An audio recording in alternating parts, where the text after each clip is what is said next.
मोदी का विरोध क्यों? क्या मोदी कोई विदेशी है जो बाहर से आकर प्रधानमंत्री की कुर्सी पर जबरदस्ती बैठ गए हैं? क्या मोदी का चरित्र दागदार है? क्या मोदी ने कोई भ्रष्टाचार किया है? क्या मोदी अपनी तिजोरी भर रहे हैं नेहरू गांधी परिवार की तरह? क्या मोदी का कोई बेटा, भतीजा, भाई, भौजाई जिसको वो लाभ देने में लगे हैं? क्या मोदी की विश्वसनीयता संदेह के घेरे में है? क्या मोदी राष्ट्र विरोधी कार्य कर रहे हैं? क्या मोदी कामचोर हैं? स्वयं से सवाल करने पर हर बार आपका मन जवाब देगा नहीं।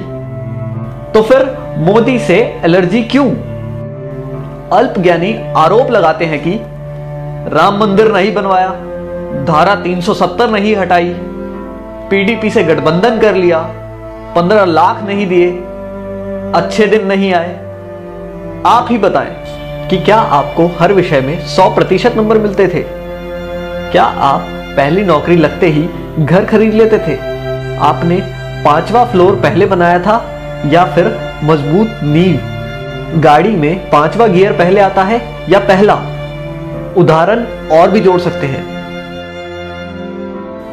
कोई नहीं बताता कि अगर मोदी नहीं तो और कौन?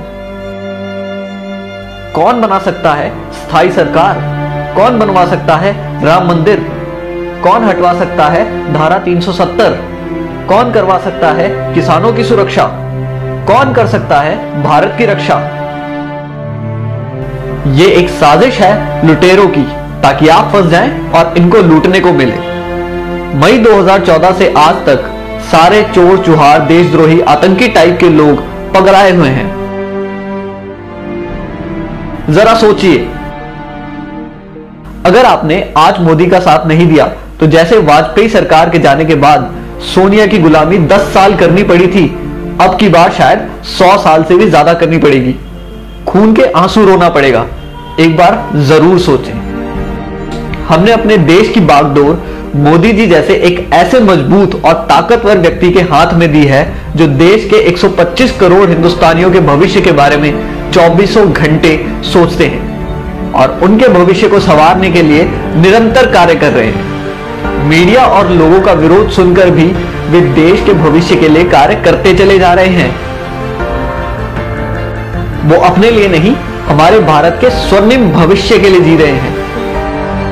गर्व करें कि आप मोदी समर्थक हैं, कोई इटली की टीम के गुलाम नहीं या चीन का साथ देने वाले वामपंथी नहीं, ना ही अन्ना हजारे के साथ भारत माता की जय बोलकर सीएम बनने वाले और आज भारत माता की जय नहीं बोलने को जायज ठहराने वाले किसी के चेले नहीं। आप ही बताइए, जब देश का बंटवारा हुआ तब सरकार किसकी थी? जब पाक अधिकृत कश्मीर बना तब सरकार किसकी थी? जब मुंबई पर हमला हुआ तब सरकार किसकी थी? जब चाइना ने जमीन हड़पी तब सरकार किसकी थी? जब वीर सैनिकों के सर काट के पाकिस्तानी ले गए तब सरकार किसकी थी? बोफोर्स का घोटाला हुआ तब सरकार किसकी थी? सैनिकों की वर्दी पर पैसा खा गए, वो सरकार किसकी थी? सरदारों का कत्लेआम किया, वो सरकार किसकी थी? शिमला का समझौता कर देश की बेशकीमती जमीन पाकिस्तान को दे दी गई, तब सरकार किसकी थी? आसाम में हिंदुओं का खून बहा, तब सरकार किसकी थी? कश्मीरी पंडितों को मारा गया, तब सरकार किसकी थी? कॉमनवेल्थ घोटाला, कोल घोटाला, 2G घोटाला हुआ, तब सरकार किसकी थी? दूरदर्शन के मोनो से सत्यम शिवम सुंदरम हटाने वाली सरकार किसकी थी? भारतीय मुद्रा से सत्यमेव जयते हटाने वाली सरकार किसकी थी?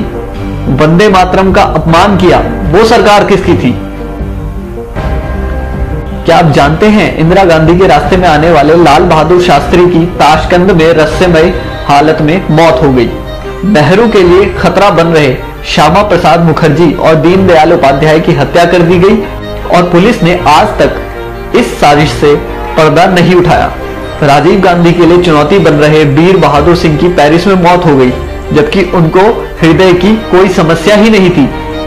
सोनिया गांधी के खिलाफ कांग्रेस अध्यक्ष का चुनाव लड़ने की 2 लोगों ने हिम्मत की, राजेश पायलट और जितेंद्र प्रसाद। राजेश पायलट की कार को एक रहस्यमय तरीके से ट्रक मारकर गायब हो गया और जितेंद्र प्रसाद बरेली के एक सर्किट हाउस में मर गए। इनसे पहले सोनिया को चुनौती देने वाले सीताराम केसरी को पार्टी से भगा दिया गया। राहुल गांधी के लिए खतरा साबित हो रहे माधवराव सिंधिया एक प्लेन एक्सीडेंट में मारे गए, जबकि उनका प्लेन ब्रांड न्यू था, उसमें कोई समस्या नहीं थी और किसी भी मौसम में उड़ने का सिस्टम लगा था। कांग्रेस और विदेशी कंपनियों के लिए खतरा बन चुके राजीव दीक्षित की मौत हो गई। राजीव भाई की मृत्यु की खबर किसी मीडिया चैनल ने नहीं चलाई। मित्रों, जो भी इस परिवार के अत्याचारों के खिलाफ आवाज उठाता है उसकी रहस्यमय हालत में मौत हो जाती है। शशि थरूर की पत्नी इस बात का एक उदाहरण है।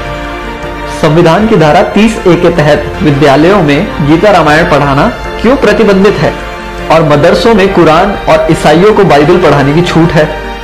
हिंदू मंदिरों और तीर्थ स्थानों के चढ़ावे पर 70% सरकार का हक, मस्जिदों और मजारों पर चढ़ावे का पूरा हक उन्हीं का, साथ ही सरकारी अनुदान।